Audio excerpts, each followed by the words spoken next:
Welcome to the Philosopher Café. I'm David Goa, the director of the Chester Ronning Center for the Study of Religion and Public Life. And along with my colleague Martin Tweedale, we've shaped these. We're delighted to have Daniel Coleman with us today, and I'm going to ask my colleague Rebecca Warren to introduce him in a moment. Just three housekeeping issues. I did bring the latest edition of the Ronning Center newsletter, which is guaranteed to transform your life. You can pick some of them up over here, or the program. And any of you who are interested in receiving information about the work of the Ronning Center and about our public work, if you would simply give us your email, give it to Rebecca. We're happy to add you to our contact list, and we will do our best to see that you know what we're up to and that you have things to identify with and things to wrestle with. Secondly, as some of you know from last time, we've started to video and place the cafes on YouTube. So the first one is there.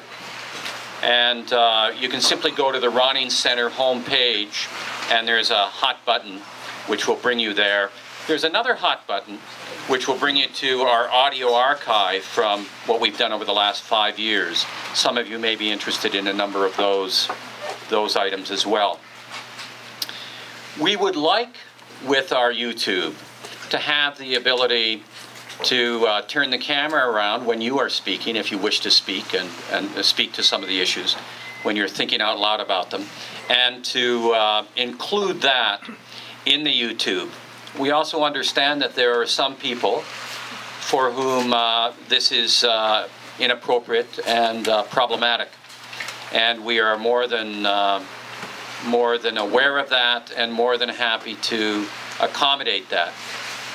I would suggest if that is an issue for you, that you speak to me about it. Is that okay? And we will be sure that, I come from the Christian tradition where we see all human beings as the image and likeness of God. So in a sense, we'll be atheistic about it. We will remove you from that visual. Is that okay with just off the top, or is there? So speak to me about it, and we'll accommodate that. I think that does it. Rebecca. Good afternoon. My name is Rebecca Warren, and I also work with David at the Ronning Center. Shortly after I began working for the Ronning Center, David handed me a book and said, "You have to read this." And so I did, because if David Goa tells you to read a book, you do. And I didn't know who Daniel Coleman was, but as soon as I read the book, I liked the way he thought. And so it was my privilege to get to know more about him and to do an interview with him for the Ronning Center newsletter as well. So I'd like to tell you a little bit about him and what I've learned. He is a professor of English at McMaster University in Hamilton, Ontario, where he holds the Canada Research Chair in Critical Ethnicity and Race Studies. He is the winner of the 1998 John Charles Poliani Prize and the author of several books, including the one that David told me I had to read, which is the one called In Bed with the Word, Reading, Spirituality, and Cultural Politics. If you're looking for the title, there's some more about that in the Ronning Center newsletter over there, too. He also has published a book called Reading Early Canada, Reading the Political in Literary and Cultural Production, and another memoir called The Scent of Eucalyptus about his youth growing up in Ethiopia. In my time getting to know him, I have found him to be an incredibly thoughtful as well as generous man. So I think I can say with all honesty, he is both a scholar and a gentleman. Will you join me in welcoming Daniel Coleman?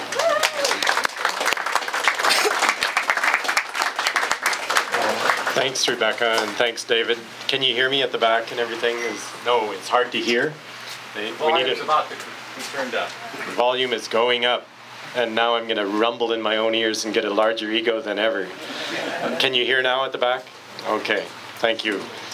I'd just like to pause for a minute to thank David Goa and the Ronning Center for bringing me here. It's been a real privilege to come back to Edmonton. I did my graduate studies here back in the 90s and a postdoc here in Edmonton, and formed some of the friendships that have stayed with me my whole life long. I anticipate them sticking through the rest of it too. A bunch of those folks are here, and I'm so glad to be in the company of people who I love and who love me a lot. And I guess another thing to give you in terms of my background, they were talking about the book In Bed with the Word, and that's how I met David Goa.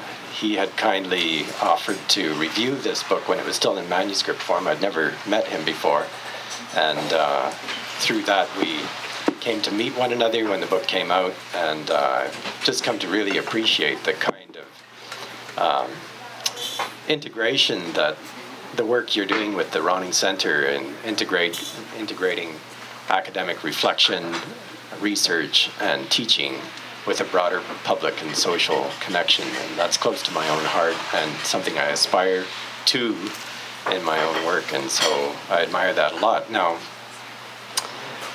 the topic that, I guess I should maybe just give you a brief sense of In Bed with the Word. The book is a celebration of the role that reading can have as a discipline of organizing the contemplative life. Now, I know there's lots of tensions between reading and different... am I a little fading out here?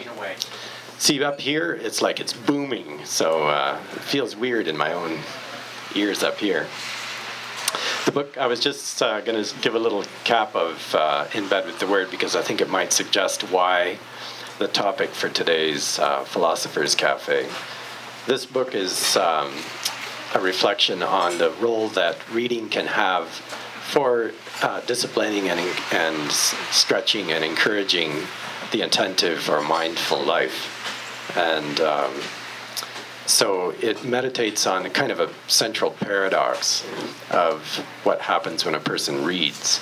In a sense, we go into ourselves. We're all by ourselves a lot of times when we read. We don't tend to be out loud readers or readers in a group, particularly when we come across a text in the first instance. So there's, that sense that reading is escaping the world. It's going off by yourself. It's solitary and solitude.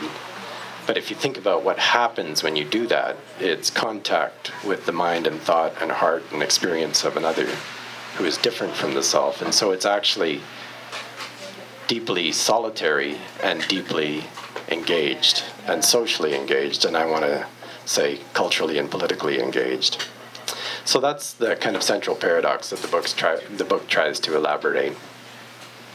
And I guess in this theme that's been suggested for today's cafe, the Via Activa versus the Via Contemplativa, you can see how good my Latin is.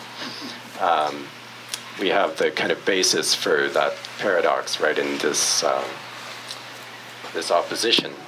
And having never been to a Philosophers Café before, so I need some training on how this works, what David told me was that we tend to gather, I offer some thoughts for stimulation, and then it becomes an open conversation around the room, and I'm very intrigued to see the observations and perspectives that you'll bring to this topic.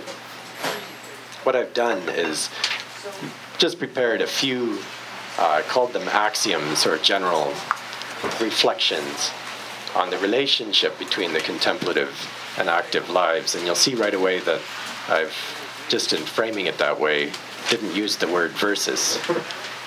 I think that lots of us experience the contemplative and the active as in tension with one another, that the activities of daily life, the demands of the mundane, the jobs and tasks and demands of every minute seem to be opposed to contemplation, and the time to observe and reflect more deeply.